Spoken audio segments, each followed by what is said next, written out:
Sheikh, I have a question I wanted to ask.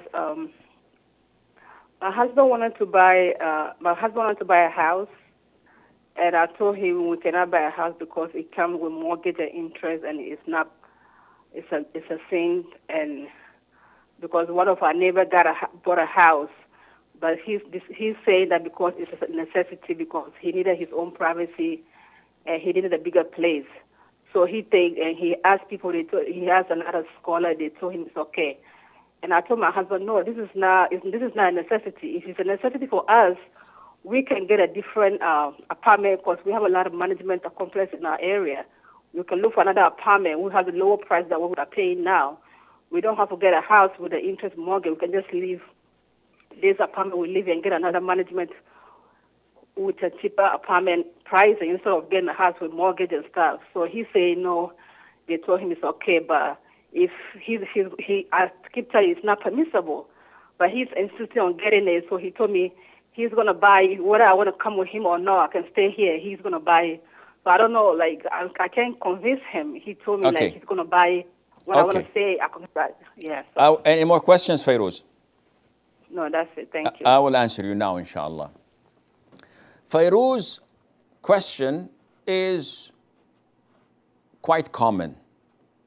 Men do not listen to advice from their women.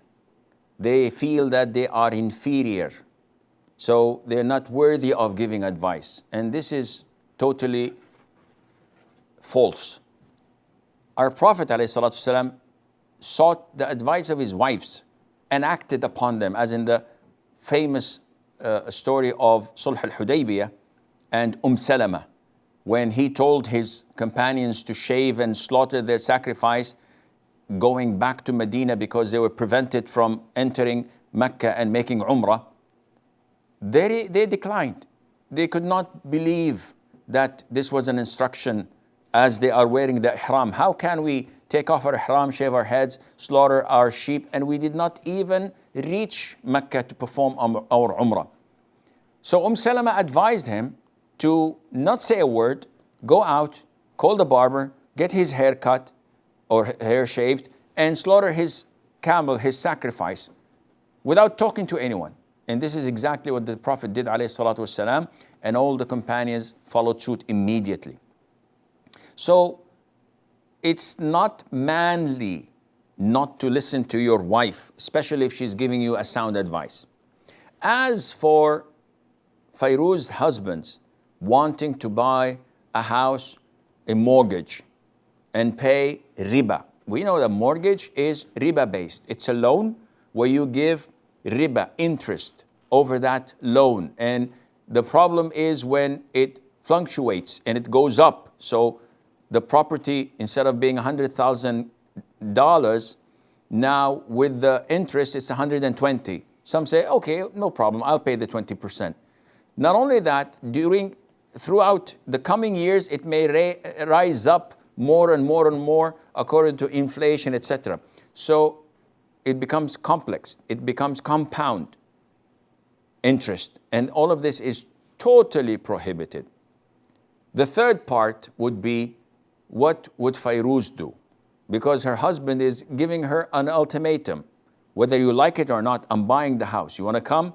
You're welcome. You don't want to come?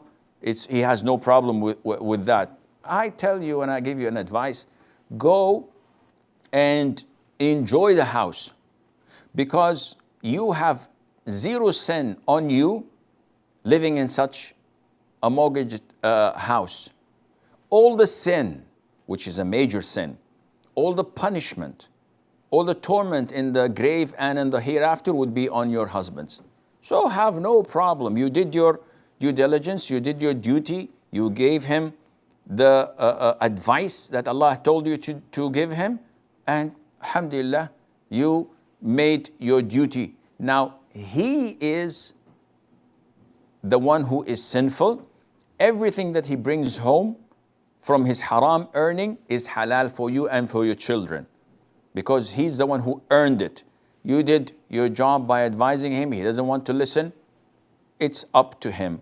However, usually it is not that easy, especially when you love your spouse. You don't want to see them end up in hell. you don't have any other alternative. Advise them kindly, show them the fatwas. This is not a necessity. Even if someone is forced to do or perform a surgical operation that requires money, and he does not have this money, he is not permitted to go and borrow with interest. Sheikh, he's going to die. And how do you know that if he borrowed with interest and did the operation, that he will live? Life and death is in the hands of Allah Azza wa Jal. So even in the case where you are forced to do or undergo a surgery, but you don't have the money for it, you're not permitted, you're not allowed to borrow for that by riba. And Allah Azza wa Jal knows best.